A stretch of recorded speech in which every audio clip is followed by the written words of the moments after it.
नमस्कार, स्वागत है आपका द न्यूज पर। मैं हूं आपके साथ शेरन।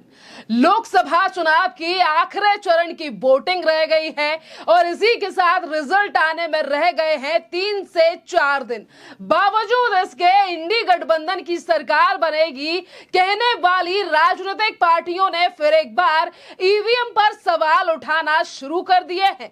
एक बार कहा जा रहा है कि इस बार इंडी गठबंधन की सरकार बनेगी, तो वहीं दूसरी तरफ ईवीएम को शक जो है वो विपक्षी पार्टी जता रही है और इस पर अब पहला नंबर आ चुका है पश्चिम बंगाल की मुख्यमंत्री ममता बनर्जी का, जो लगातार इस बात पर जोर देती हैं कि पश्चिम बंगाल में बीजेपी को कोई पूछता नहीं है, प्रधानमंत्री नरेंद्र मोदी का कोई जादू नहीं चलेगा। पर आज वही ममता बनर्जी फिर एक बार ईवीएम को लेकर सवाल उठा रही हैं, तो वहीं दूसरी तरफ प्रधानमंत्री नरेंद्र मोदी के कन्याकुमारी में ध्यान लगाने को भी जिस तरीके से प्रधानमंत्री वहां गए हैं उस पर भी ममता बनर्जी के ही पार्टी के नेता शत्रुघ्न सिन्हा की बौखलाहट सामने आई है। आज प्रधानमंत्री नरेंद्र मोदी किसी राज्य में जाकर चुनाव प्रचार करें या फिर जाकर साधना संध्या करें या ध्यान लगाएं, आज हर चीज से विपक्ष को जो है वो दिक्कत सी हो रही है।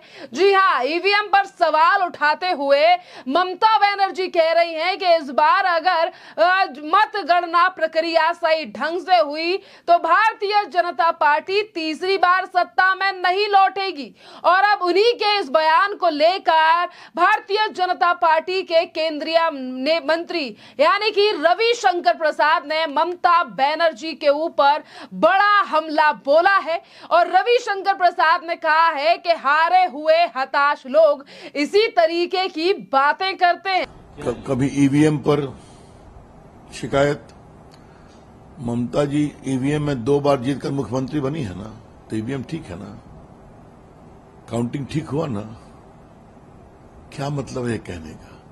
अब तो सब कुछ ट्रांसपेरेंट है, वीडियोग्राफी होती है, लोग देखते हैं। हाँ, उनके पंचायत के चुनाव में कैसे बैलेट पेपर स्टैंपिंग होता है भी आप लोगों ने दिखाया था। ये तो बिल्कुल बेबुनियाद बात है।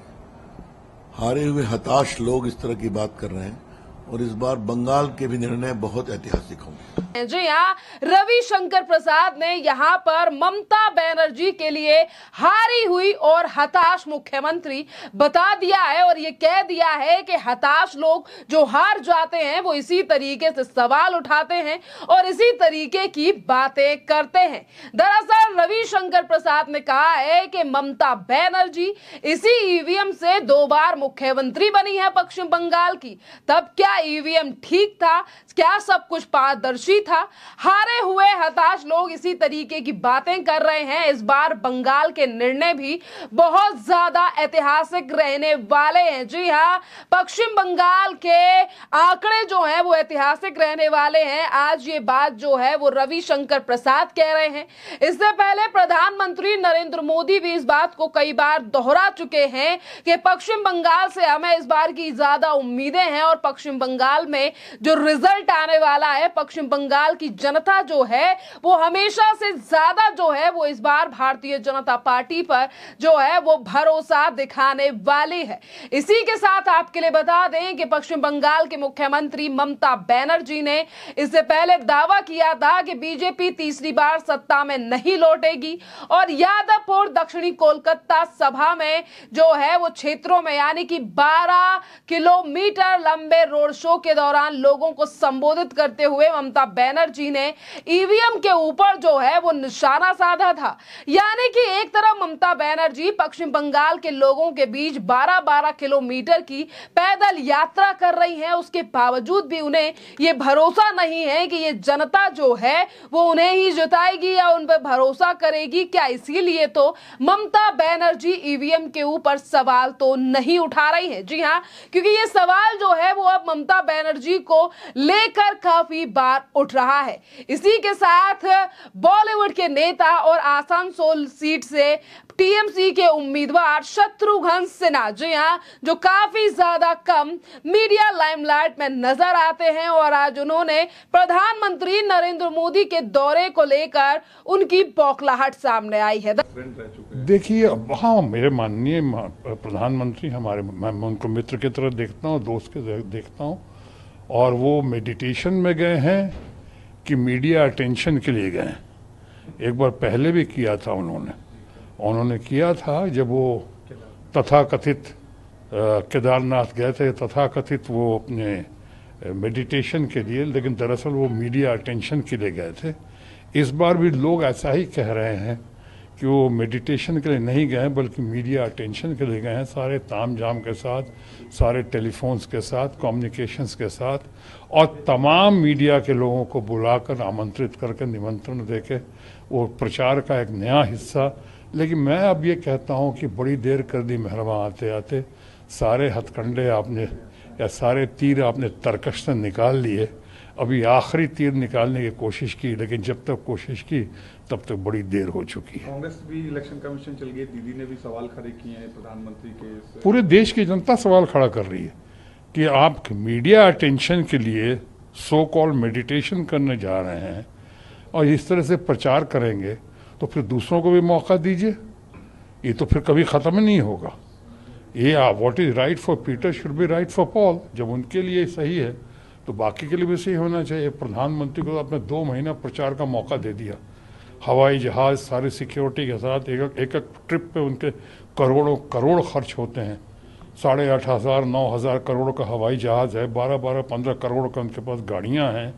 इतना ताम झाम सब ये करके अब ऊपर से जब देर हो गई, ये मेडिटेशन अगर कोई और करता तो मैं कहता कि शायद पश्चाताप के लिए कर रहे हैं, लेकिन हमारे मित्र हैं माननीय प्रधानमंत्री जी, मैं इतना स्ट्रॉन्ग एक्सप्रेशन नहीं दूंगा, लेकिन मैं यही कहूँगा कि मेडिटेशन कम, मीडिया अटेंशन ज़्यादा दिखता है। प्राइम मिनिस्टर ने कहा टीएमसी बंगाल में अपनी सर्वाइवल की लड़ाई लड़ रही है। प्रधानमंत्री तो हमारे माननीय दोस्त प्रधानमंत्री जो कह रहे हैं, मेरा ख्याल है बौखलाहट में और घबराहट में कह रहे हैं, डेस्परेशन में कह रहे हैं। वो देख रहे हैं देश की हवा किधर चल रही है, रुख किधर हवा का। यानी कहते हैं ना कि ये अब हवाएं ही करेंगी रोशनी का फैसला, जिस दिए में जान होगी वो दिया रह जाएगा।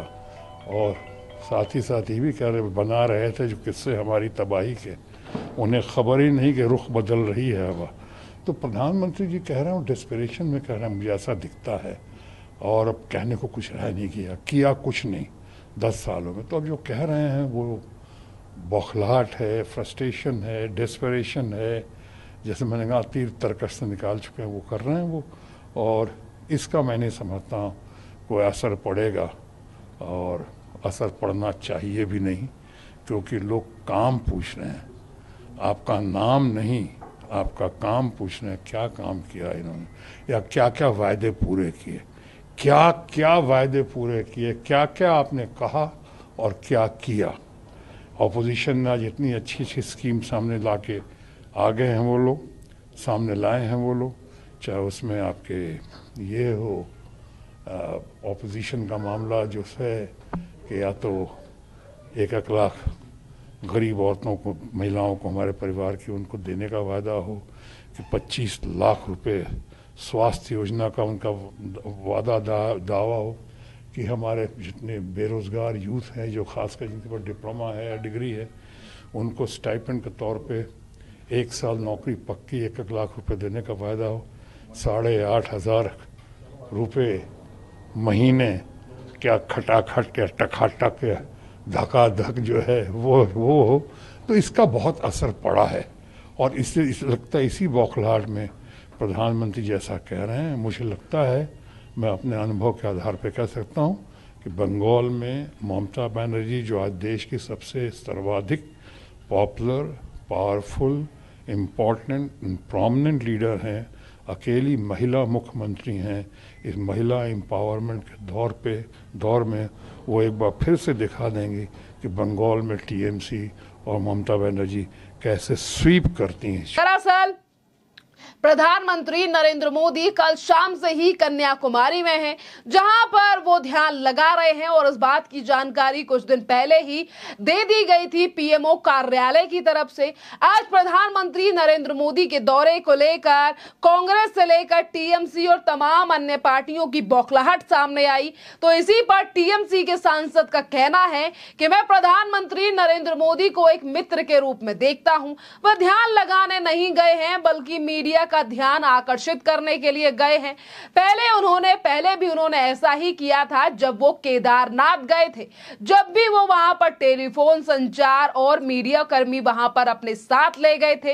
ये प्रचार का एक नया तरीका है, लेकिन अब बहुत देर हो चुकी है। उन्होंने कहा कि सभी संभव तरीके जो हैं वो प्रधानमंत्री नरेंद्र मोदी आजमा चुके हैं और ये एक अंतिम उपाय था। पर अब देखना अहम रहेगा कि प्रधानमंत्री नरेंद्र मोदी की हर चीज को लेकर सवाल उठाने वाला विपक्ष जो है वो इतना ज्यादा हताश क्यों लग रहा है कि एक तरफ वो प्रधानमंत्री नरेंद्र मोदी के दौरे को लेकर सवाल उठाते हैं, कभी वो देश की संस्थाओं को लेकर कहते हैं कि मोदी का कब्जा है या प्रधानमंत्री नरेंद्र मोदी की सरकार कंट्रोल कर रही है, और आज उनके दौरों को लेकर या भक्ति को लेकर भी सवाल जो है वो विपक्ष उठा रहा है, जिस पर जनता का रिएक्शन आ रहा है कि विपक्ष को कुछ नहीं सिर्फ और सिर्फ हताशा है और इसीलिए बौखलाहट सामने आ रही है। खैर, आपकी जो भी राय हो, आप भी हमें कमेंट कर जरूर बताइए इस पूरे मामले पर।